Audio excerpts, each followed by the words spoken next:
Hello viewer, স্বাগত এজেশন YouTube চ্যানেলের আরেকটি নতুন ভিডিওতে। আর আজকের ভিডিওতে যারা বিশেষ করে সিনেমাটোগ্রাফার, ভিডিওগ্রাফি করবেন বা নতুন ডিএসএলআর ক্যামেরা কিনছেন, মিররলেস ক্যামেরা কিনছেন, ভিডিও করবেন, তাদের জন্য খুবই গুরুত্বপূর্ণ ভিডিও নিয়ে আপনাদের সামনে হাজির হয়েছি। কয়েকটি পয়েন্ট বলবো এবং কয়েকটি জিনিস বলবো, যে কয়েকটি পয়েন্ট আপনারা যদি লক্ষ্য করে আপনার ভিডিওগ্রাফি করেন বা সিনেমাটোগ্রাফি করেন, আপনার কাজের মান খুবই ভালো হবে। নতুনরা অবশ্যই এই ভিডিওটি না টেনে এই 5 মিনিটের ভিডিও শুরু থেকে শেষ পর্যন্ত দেখবেন, তাহলে বুঝতে পারবেন আসলে আপনি ভিডিও করলে কী কী মিস্টেক করলে খারাপ হবে, কী কী করলে খুব ইমপ্রুভ হবে, ভিডিওর কোয়ালিটি ভালো হবে, ভিডিওর ফোকাস আউট হবে না, সব কিছু একদম A to Z আপনাদের সামনে তুলে ধরবো। তাহলে চলুন মূল ভিডিওতে। তো মূল ভিডিওতে এসে সবার আগে একটা করবো, আমরা অনেক সময় যারা নতুন সিনেমাটোগ্রাফার তারা একটা খুব বড় মিস্টেক করে থাকি। মিস্টেকটা হলো, যদি আমরা যখন নতুন একটা ক্যামেরা কিনে সিনেমাটোগ্রাফি বা ভিডিওগ্রাফি করি, তখন কী করি, অটোতে ভিডিও করি। যখন আমরা অটোতে ভিডিও করবো, অটোতে ভিডিও মোটামুটি ভালো আসবে।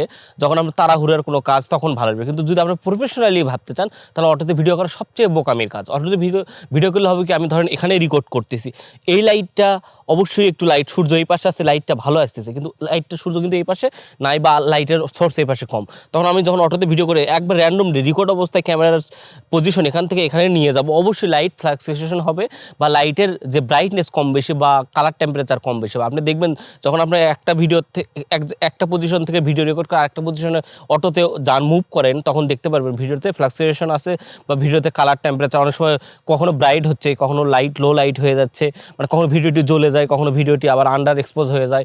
এটার কারণ হচ্ছে আপনার অটোতে ভিডিও করা। আপনার কখনোই অটোতে ভিডিও করবেন না। অটোতে ভিডিও করলে হবে কি, আপনার এই সমস্যাটা কখনোই সমাধান হবে না। আপনার যখন একটা র্যান্ডমলি রেকর্ড অবস্থায় এক জায়গা থেকে আরেকটা পজিশনে ক্যামেরা নিয়ে যাবেন, তখন কী করবেন, আপনি অবশ্যই মিনিমাল মোডে ভিডিও করবেন। আর ভিডিও কেন, ভিডিও হোক ছবি হোক, মিনিমাল মোডে কিন্তু আপনি আপনার চাহিদা অনুযায়ী সেটিং করে ভিডিও করতে পারেন। মিনিমাল মোডে হবে কি, যে লাইটটা সেটিং করবেন, যে সেটিংসটা ক্যামেরায় থাকবে, এই সেটিংসটা কিন্তু থেকেই যাচ্ছে। আপনি একটা জায়গায় থেকে ভিডিও রেকর্ড করে আরেকটা জায়গায় যদি মুভ করেন, তাহলে কিন্তু আপনার লাইট কখনো ফ্লাকচুয়েশন হবে না বা লাইটের যে পজিশন এটা চেঞ্জ হবে না। কারণ তখন আপনার কি মিনিমাল মুডে আছেন, লাইটটা সবসময় একই রকম দেখাবে, আপনি কখনোই ওভার এক্সপোজ বা আন্ডার এক্সপোজ হবে না। এরপরে যে মিস্টেক, এটা খুবই গুরুত্বপূর্ণ, যারা নতুন ভিডিওগ্রাফার বা নতুন ফটোগ্রাফার তারা এটা 100% করে, কিন্তু এটা করবেন না। আমি যেটা এটা মাথায় রাখবেন, খুবই গুরুত্বপূর্ণ একটা বিষয়টা হচ্ছে, আপনারা যখন ভিডিও করেন, 13p-তে ভিডিও করেন বা 16p-তে ভিডিও করেন, যেটাতেই ভিডিও করেন, এটার সাথে কিন্তু শাটার স্পিডটা আপনারা অ্যাডজাস্ট করেন। আপনারা জানেন যে ডিএসএলআর কিন্তু শাটার স্পিড থাকে, শাটার স্পিডটা অ্যাডজাস্ট করেন। অ্যাডজাস্ট বলতে আপনারা যখন, আমি ধরেন যে এই ভিডিওটা করতেছি 16p-তে যখন ভিডিও করব, আমি কিন্তু এখন শাটার স্পিড রেখেছি 120 fps। তো 120 fps কেন রেখেছি জানেন? আমার এটা 16p-তে ভিডিও হচ্ছে, মানে 60 ফ্রেম সেকেন্ড ভিডিও হচ্ছে। যখন আমি একটা কথা বলবো, সোজাভাবে আপনাদের বোঝা, আপনার যখন ভিডিও যেটা করবেন, যে ফ্রেম রেটে ভিডিও করবেন তার ডবল শাটার স্পিড রাখবেন। আপনি 13p-তে করলে 16p-তে ভিডিও করবেন, আর যদি হচ্ছে 16p-তে ভিডিও করেন তার শাটার স্পিড রাখবেন 120 fps। 120 fps-এ ভিডিও করলে তখন 240 fps-এ আপনারা ভিডিওটি দেখতে পারেন। মানে আপনার শাটার স্পিড নিয়ন্ত্রণ সাধারণত আপনি এফপিএসের উপর, আপনি এফপিএস যত হবে তার 2 ডবল, মানে 2 গুণ হবে শাটার স্পিড। আর শাটার স্পিড যদি আপনারা 2 ডবল না করেন, দেখবেন আমি সাইড স্ক্রিনে দেখাচ্ছি, দেখতেই পাচ্ছেন একপাশে ভিডিওটা শাটার স্পিড অ্যাডজাস্ট, মানে শাটার 16p-তে 120 fps দেওয়া আছে বা 120 পার ফ্রেম সেকেন্ড দেওয়া আছে, শাটার স্পিড দেওয়া আছে। আরেকটা দেখতে পাচ্ছেন লাইট ব্লিঙ্কিং হচ্ছে বা লাইট লাফালাফি করতেছে, এটা হচ্ছে আপনার শাটার স্পিডটা অ্যাডজাস্ট হয়নি। এই সমস্যাটা মূলত এই কারণেই হয়। আর আমি একটা কথা বলবো, যারা বিশেষ করে সিনেমাটোগ্রাফার, ওয়েডিংয়ের কাজ করেন বা শর্ট ফিল্ম করবেন, তারা 100% 16p-তে ভিডিও করবেন। আপনারা জানেন নিকন ক্যামেরা বা ক্যানন ক্যামেরা, ডিএসএলআর ক্যামেরা বা মিররলেস ক্যামেরা কিন্তু সবগুলোতে মূলত ফুল এইচডিতে ভিডিও আছে। ফুল এইচডিতে 16p-তে ভিডিও হলে হবে কি, 16p-তে ভিডিও করলে আপনারা এটাতে প্রায় 1 সেকেন্ডের ভিডিওকে 2 সেকেন্ড করে লম্বা করতে পারেন বা স্লো মোশন করতে পারেন। আমি একটা কথা বলি, একটা সনি ক্যামেরাতে যদি 120 fps-এ ভিডিও করেন, মোটামুটি 1 সেকেন্ডের ভিডিওকে আপনারা 4 সেকেন্ড বড় করতে পারবেন। মানে আপনারা যদি স্লো মোশন ভিডিও করেন বা সিনেমেটিক একটা লুক চান, তাহলে 100% আপনারা 16p-তে ভিডিও করবেন, হবে কি আপনার স্লো মোশনের কাজে 2 গুণ বাড়াইতে পারবেন।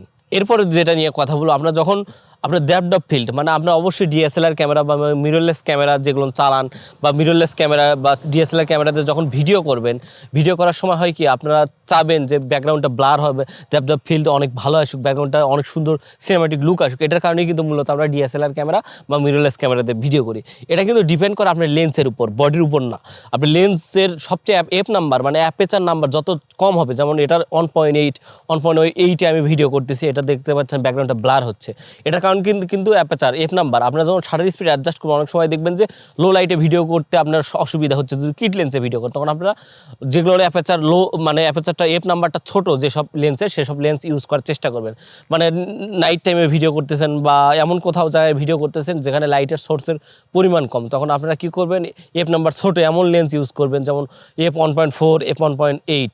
আর যখন দেখবেন আমরা ডে লাইটে খুব হার্শ লাইটে ভিডিও করতেছেন ওভার এক্সপোজ হয়ে যাচ্ছে, তখন আপনারা অ্যাপারচার দিয়ে কন্ট্রোল করতে হবে। অ্যাপারচারটা এফ নাম্বারটা বড় করলে পিছনে ব্যাকগ্রাউন্ডটা আপনারা ব্যাকগ্রাউন্ড ব্লার কিন্তু একটু বেশি পাবেন। আপনার সাবজেক্ট থেকে কী করবেন, সাবজেক্ট যে সাবজেক্টে ভিডিও করবেন সেটা ব্যাকগ্রাউন্ড থেকে একটু দূরে নেবেন। যত গ্যাপ হবে, ধরেন আমার থেকে ব্যাকগ্রাউন্ডটা যত দূরে হবে তত ব্যাকগ্রাউন্ডটা কিন্তু ব্লার হবে।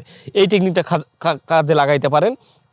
আর সবচেয়ে বড় কথা, আপনারা যখন ব্যাকগ্রাউন্ড বাইরে আউটডোর ভিডিও করবেন তখন কিন্তু আপনার শাটার স্পিড বা আইএসও নাম্বার কন্ট্রোল করতে পারবেন না। তো ছোটো এফ নাম্বার ইউজ করলে হবে কি, আপনারা যখন মানে ইনডোরে ভিডিও করবেন তখন ডেপথ অফ ফিল্ড ভালো পাবেন, ব্যাকগ্রাউন্ড ব্লার বেশি পাবেন, বা আউটডোরে ভিডিও করেন ডেপথ অফ ফিল্ড বেশি পাবেন। এই জন্য ছোটো, বিশেষ করে ছোটো অ্যাপারচার, লো অ্যাপারচার যেগুলো 1.8 1.2 1.4 এসব লেন্স ইউজ করার চেষ্টা করবেন। এরপরে যেটা বলবো, আপনার শাটার স্পিড এবং অ্যাপারচারের কন্ট্রোলের মাধ্যমে আপনার ব্যাকগ্রাউন্ড ব্লার এবং লাইট কন্ট্রোল করতে পারবেন। যদি এমন কোনো পজিশনে পড়েন যেখানে আপনার লো লাইট হচ্ছে, লাইট একদমই হচ্ছে না, তখন আপনারা কিসে হাত দেবেন, যেমন আইএসও। কিন্তু আইএসওর একটা ভিডিও করার কথা বলি, মানে আইএসও বিশেষ করে আপনারা যখন ভিডিওর কাজ করবেন বা ফটোগ্রাফি করবেন, আপনারা মাথায় রাখবেন বেশিরভাগ আপনার আইএসও 100-এ রাখা ভিডিও করার জন্য। 100-এ আপনার নয়েজ আসবে না, গ্রিনি যে নয়েজ, কালার কারেকশনে খুব ভালো করতে পারবেন, কালার গ্রেডিং ভালোভাবে করতে পারবেন, চেষ্টা করবেন 100। যখন দেখবেন আন্ডার এক্সপোজ হচ্ছে তখন আপনার আইএসওর কন্ট্রোলের মাধ্যমে, আইএসও একটু ইনক্রিজের মাধ্যমে, আইএসও বাড়ানোর মাধ্যমে আপনার ভিডিওতে লাইটটা বাড়াইতে পারেন। আইএসওর মাধ্যমে সেন্সিটিভিটি বাড়ায় সেন্সারের, তখন লাইটটা অ্যাবজর্ব করে কিন্তু ভিডিও কোয়ালিটি খারাপ হয়। বেশিরভাগ রিকমেন্ড করবো আপনার 100-এ, মানে 100 আইএসওতে ভিডিও করার জন্য। আর একটা কথা বলি, আপনারা অনেক সময় দেখেন যে দিনের বেলা যখন ভিডিও করতেছে, বিশেষ করে হার্ড লাইট যখন আসে, অ্যাপারচার আপনারা রেখেছেন 1.8 ব্যাকগ্রাউন্ড ব্লার পাওয়ার জন্য, আর হচ্ছে শাটার স্পিড রেখেছেন ধরেন 60p দিয়ে ভিডিও করলে আপনার 120 fps শাটার স্পিড রেখেছেন, মানে তার 2 গুণ রেখেছেন। এটা দুইটা সূত্র তো মিলে ভিডিও করবো, তখন দেখবেন যে অনেক হার্ড লাইট বা ব্যাকগ্রাউন্ড সুন্দর হচ্ছে, কিন্তু লাইট এত এক্সপোজ, এত ওভার এক্সপোজ হয়ে যাচ্ছে, মানে আপনার ভিডিওটা নষ্ট হয়ে যায়। তখন আপনারা কী করেন, যারা প্রফেশনাল ভিডিওগ্রাফার তারা এটা কিন্তু একটা জিনিস ইউজ করে, আপনারা হয়তো অনেকে জানেন, অনেকে জানেন। আমরা এই ফিল্টারগুলো ইউজ করি না, এটারই কিন্তু একটা আছে ND filter, variable ND filter. সেটা 1 স্টপ হোক 2 স্টপ হোক, লাইট কম, মানে এই গ্লাসটা লাইট কম ঢুকবে এরকম একটা গ্লাস পাওয়া যায়, মানে ভেরিয়েবল এনডি ফিল্টার। সাইড স্ক্রিনে দেখাবো, এই এনডি ফিল্টারগুলো ইউজ করতে পারেন। আমি বেশিরভাগ করবো, যারা প্রফেশনাল যারা কাজ করবেন তারা অবশ্যই এনডি ফিল্টার ইউজ করার চেষ্টা করবেন। এনডি ফিল্টার হয় কি, আপনার লাইট যতটুকু প্রয়োজন আপনি এনডি ফিল্টারটাই ঘুরে আপনি লাইট অ্যাডজাস্ট করতে পারেন। আপনি ধরেন শাটার স্পিড রেখেছেন 60pতে ভিডিও করেছেন, 120 fps রেখেছেন, 1.8 রেখেছেন, আইএসও 100 রেখেছেন, কিন্তু ওভার এক্সপোজ হচ্ছে। এটা আন্ডার এক্সপোজ, মানে অ্যাডজাস্টেবল লাইট করার জন্য এই এনডি ফিল্টার ইউজ করতে হয়। এনডি ফিল্টার বিভিন্ন ব্র্যান্ডের এনডি ফিল্টার পাওয়া যায়, এবং ভেরিয়েবল এনডি ফিল্টারগুলো সাধারণত 3 থেকে 4,000 টাকা থেকে শুরু হয়, এবং এই এনডি ফিল্টারগুলো ইউজ করার জন্য আমি রিকমেন্ড করব। এরপরে খুবই গুরুত্বপূর্ণ একটা বিষয়, আপনারা অনেক সময় দেখেন যারা ভিডিওগ্রাফি করেন তারা দেখেন যে আমার সব কিছু ঠিক আছে, ম্যানুয়ালি ভিডিও করতে সব কিছু ঠিক আছে, কিন্তু এক জায়গায় একটা কালার ভিডিও হচ্ছে, অন্য জায়গায় অন্য কালার ভিডিও হচ্ছে। এটা কারণ কি জানেন? এটার কারণ হচ্ছে হোয়াইট ব্যালেন্স। আর হোয়াইট ব্যালেন্স নিয়ে যদি বিস্তারিত জানতে চান, আমার সাইড স্ক্রিনের ভিডিওতে আই বাটনে দেওয়া আছে, আপনি হোয়াইট ব্যালেন্স নিয়ে বিস্তারিত জানতে পারেন। হোয়াইট ব্যালেন্স হয় কি, আপনারা অনেক সময় হোয়াইট ব্যালেন্সটা অটোতে রাখেন, অটোতে রাখলে হয় কি, এখানে ধরেন সূর্যের লাইট পড়তেছে, এখানে কেলিভিনটা একটু বাড়ায় ভিডিও হবে, আর যেখানে সূর্যের লাইট নেই বা কোনো ইনডোরের যে রড লাইট বা এলইডি বাল্বগুলো দেওয়া আছে এসব বাল্বে ভিডিও করতেছে, তখন টেম্পারেচারটা কমে যাবে। তখন হবে কি, ভিডিওর কালার কিন্তু এক এক জায়গায় এক এক রকম হবে, ইনডোরে একরকম, আউটডোরে একরকম। এটা যদি আপনারা অ্যাডজাস্ট করে ভিডিও করতে চান, ভিডিওর কালার কোয়ালিটি, তখন 100% হোয়াইট ব্যালেন্সটা কী করতে হবে, আপনারা কাস্টমাইজ করে, মানে কালার কেলিভিন বা হোয়াইট ব্যালেন্সটা কাস্টমাইজ করে চালাইতে হবে।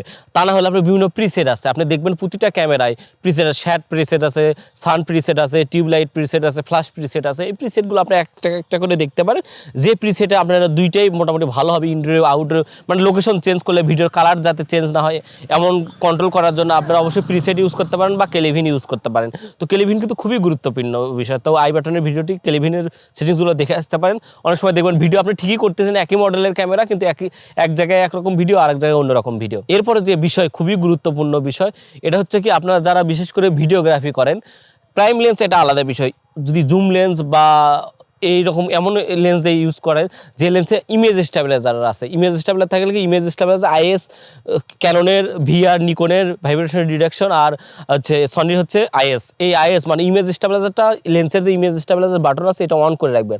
অন করে রাখলে হবে কি আপনারা যে যদি একটু সেকিউ হ্যান্ডেল ভিডিও করেন, হ্যান্ডেল ভিডিও করলেও যদি একটু হাতটা কাঁপেও আপনি ভিডিওটা অনেক স্টেবল ফুটেজ পাবেন। আর বর্তমান যে ক্যামেরাগুলো মিররলেস ক্যামেরা সনির, সেটা বিল্ট ইন মানে বডিতেও ইমেজ স্টেবিলাইজার আছে। আপনার সেটিংস থেকে ইমেজ স্টেবিলাইজার অন করবেন। ইমেজ স্টেবিলাইজার অন করলে আপনারা ধরেন গিম্বেলে ইউজ করতেছেন, হ্যান্ডেল ভিডিও করতেছেন, তখন খুবই স্টেবল ফুটেজ পাবেন। আমরা বিশেষ করে স্ট্যান্ডে ভিডিও করতেছেন না, হ্যান্ডেল ভিডিও করলে মোটামুটি এখন বেশিরভাগ ক্যামেরা যে মিররলেস ক্যামেরাগুলো Sony A7 IV, A7 III এগুলো বিল্ট ইন ইমেজ স্টেবিলাইজার থাকে, সেটা অন করে রাখবেন। তো ইমেজ স্টেবিলাইজার খুবই গুরুত্বপূর্ণ বিষয়। এরপরে যে কথা বলবো, আমরা অনেক সময় যখন হ্যান্ডেল ভিডিও করি তখন এইভাবে যেরকম আমরা ছবি তুলি এইরকম করেই ভিডিও করার চেষ্টা করি, তখন কি আপনার গ্রিপটা খুব ভালোভাবে পায় না। ভিডিও করার জন্য কিন্তু এটা আমি বলবো না। ভিডিও করার জন্য কী করবো, যদিও আমার এটা স্ট্রিপটা নাই, স্ট্রিপ আছে না যে ক্যামেরা স্ট্রিপ, এটা গলার মধ্যে দেবেন, দিয়ে আপনার ক্যামেরাটা ধরবেন এইভাবে। ক্যামেরাটা এইভাবে যদি ধরেন তাহলে অনেক স্টেবল ফুটেজ পাবেন এবং ভিডিও কোয়ালিটিও খুব ভালো হবে। হাতটা কাঁপবে না, আর যদি কাঁপেও সেটা আপনার ফুটেজে ধরা পড়বে না যদি ইমেজ স্টেবিলাইজার অন থাকে। এই জন্য আমি কখনোই এইভাবে রিকমেন্ড করবো না। যারা বিশেষ করে ভিডিও করবেন, ছবি তোলার সময় আপনি এইভাবে ধরতে পারেন, কিন্তু ভিডিও যখন করবেন তখন আপনার ক্যামেরা ধরতে পারবেন না, গ্রিপটা এইভাবে ভালো ধরবেন, শাটার রিলিজ বাটন ধরবেন, আর এইভাবে ভিডিওটা করবেন। এইভাবে ভিডিও করলে খুব স্টেবল ফুটেজ পাবেন। তো ভিউয়ার্স, আজকের ভিডিওতে আমি ভিডিও ইমপ্রুভ করার জন্য যে টিপসগুলো দিলাম, এই টিপসগুলো আপনাদের কাছে কেমন লাগছে, যদি ভালো লেগে থাকে অবশ্যই লাইক করবেন, কমেন্ট করে জানাবেন আপনার মতামত। আর ডিএসএলআর ক্যামেরা সম্পর্কে যদি আরও বিস্তারিত জানার থাকে অবশ্যই আমার চ্যানেলটি সাবস্ক্রাইব করে রাখতে পারেন। আর আমার চ্যানেলে camera related, camera setting related অনেক ধরনের ভিডিও থাকে। তো আজকের ভিডিও এই পর্যন্ত। সবাই ভালো থাকবেন, সুস্থ থাকবেন।